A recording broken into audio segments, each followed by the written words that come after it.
10 seconds remaining. Radiant team pick.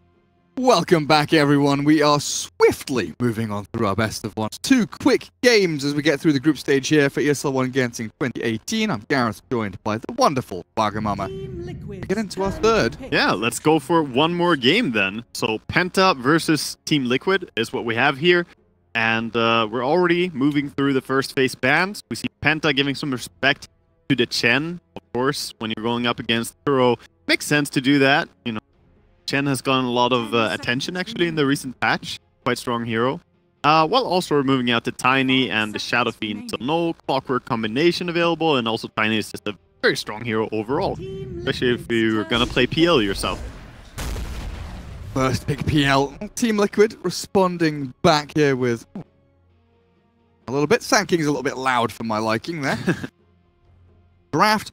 So opening with Sand King here, you know, we're seeing a lot more of the kind of 5 roles being left for the second phase and just focus on your offlane or your 4 start the draft with second pickers, and then a lot of first pickers are going for carry heroes early on.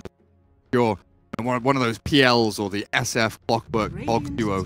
That in general, what you do is you pick at most 1 core in the first phase, and very often you pick. They're gonna open up with here. This could, of course, be played always if you want as an offlane Sand King, but more likely than not, it's gonna be GH running around with that Sand King and getting a lot of stuff. 10 seconds remaining. So this is a very strong duo, and Sand King is just strong in general against the PL. If you ever force out the PLW, you can then follow up with stunning with Sand King, and it's quite easy.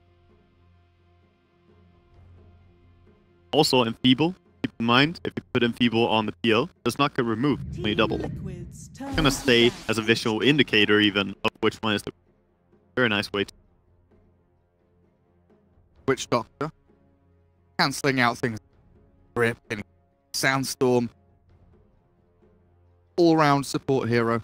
Yeah, he's just a solid laner.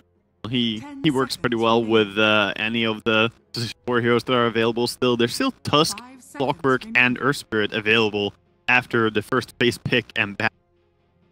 Rare. And Kunkka. Penta. Kunkka.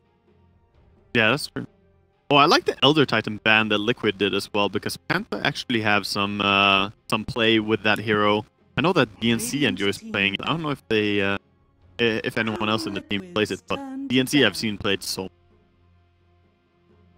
Away goes the bounty and here to follow. So you were mentioning Clockworks out there. Could be a decent Penta, but I want to go back to it second. The fact that we're seeing so many, you know, melee strength heroes, aggressive dual lanes with double melee strength heroes, all this crap. Maledict, such a strong spell. I love it. People maxing Maledict now is an amazing utility, and then you can pair it up with a PL. This could be your dual lane safe lane. This could be a dual lane mid potentially. You know, this may not be a pairing even together. But it has the lane versatility. You can put it where you want, and you do bring up a good point there that a lot of heroes are really getting up close and personal. That's where the Maledict and the Death Ward do a lot of work. Not to mention the cask is quite to at least get out there, and it's going to bounce around, and sometimes it does wonders, you know. Sometimes it doesn't really do anything. That's the way it works. 5 seconds. Get those lucky bongos going. Sure, you gotta pray when you play Witch Doctor. You gotta believe. With do what they open with here and their third pick. Earth Spirit for them, so that's very telling, of course. Now we know that this is the Sand King 4. Earth Spirit is going to play by GH. And that's kind of the power as well with Sand King. I said early that it could be GH, but it could also be an offlaner. So versatile heroes, something we talked a little bit off camera about earlier. Picking a hero that could be played in multiple different ways. Puck is an example I use. They can be mid and offlane very much these days. And this adds a little bit of power to your draft. May not seem like a big thing, but Penta did not ban any position 4 hero there. And DH now gets his Earth Spirit. Now lining up your lanes becomes more difficult. It's a curveball, is what it is, you know, in every sense of the way. It's going to be a little bit strange to draft against.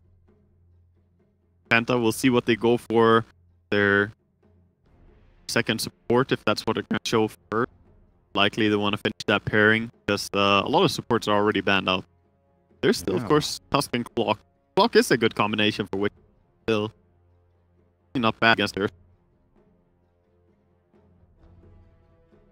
I still want to throw the Kunkka in. Just another one. Just want to get it out there. You know? The DNZ Kunkka. Oh, The hero is very, very nice for them. He actually played that already when I played with him, like quite a while back. So should not forget one of the stronger heroes as well in this roaming meta that we're seeing. Also really good against the Bane and Sand King.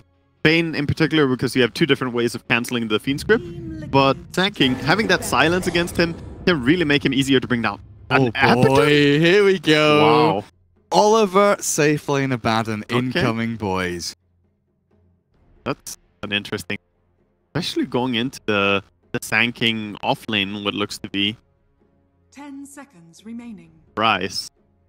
You don't necessarily want to play a melee core against it. Not too many melee cores can do it, but Abaddon actually does have the power to sustain himself. Radiant team ban. Out harass people, out lane people. Radiant team pick. Shield going does absolute wonders for him, but Liquid with the final pick, Penta with the penultimate one here. Likely need their offlaner. It's not common we see the Night Stalker offlane anymore. You know, we kind of pigeonhole him into the 4 role. I guess Abaddon is still one of those heroes where it could be a boogie hero offlane and Team Liquid aren't quite sure. But this is where Penta are like, okay, here's our draft. What are you going to do about it? Definitely from previous games, we've seen the Oliver, Vlad's into Radiance, Abaddon do wonderful things. In fact, one of the games, I believe, potentially for the qualifier for this, if I'm not mistaken, thinking back on the games that I've covered, they were losing their game super hard. And whoever I was casting with was just like, there's no way Penta wins. Over. Like, what do they do to come back into this? They've got an Abaddon carry. Abaddon got his Radiance and the game ended. Like, Penta just like won the game straight off that. It can be very, very successful in some games. This is very interesting though, because these two heroes are pretty much identical in many ways. The Legion Commander. Because press the attack and a Photic Shield. Now you have two different ways to remove silences or stuns or Fiend's Grip. This is a very, very defensive combination, but at the same time, they have a pretty strong late game. The one thing they don't have going for them, really, is they don't have a massive teamfight spell on the side of Radiant. And Dire could come out ahead in big teamfights if they get a nice tanking ulti or something like that, especially combinations with Viper W or Spirit Stuns. But other than that, Penta scale pretty well into the late game. They have good saves for everyone. They could play a pretty split up game. That's what we want to do against a Viper. We want to stretch the enemy thin.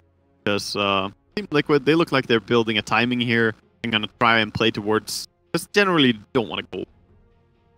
And that's where you start looking at the TB and Lycan bans and you think, good job Penta, taking away some of these kind of great focal point heroes where force the 5-man and group around objectives out the window for them. Yeah, I'm not quite sure what they want to go for here. Could go for healer. Even though Lifesteal is not super popular, it does fit the lineup. They're gonna go Sven. Alright. Sven is also quite tanky here. Adds a lot of extra armor for his team to survive these duels. And adds a little bit more to the 5-manning as well in terms of just grouping up with the war cry is quite strong. And again, like we saw, well, I guess not like we saw in the complexity game, but like we talked about, is a decent hero against PL. That's true. With the war cry. It is decent, but it all comes down to what level of farm we're expecting to see on both teams, right? And a sad thing about this Sven is that there are good ways to remove this Sven stun.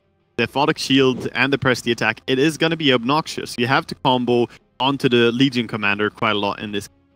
And against Night Stalker with the reduced vision, it can be quite hard to do in the fight.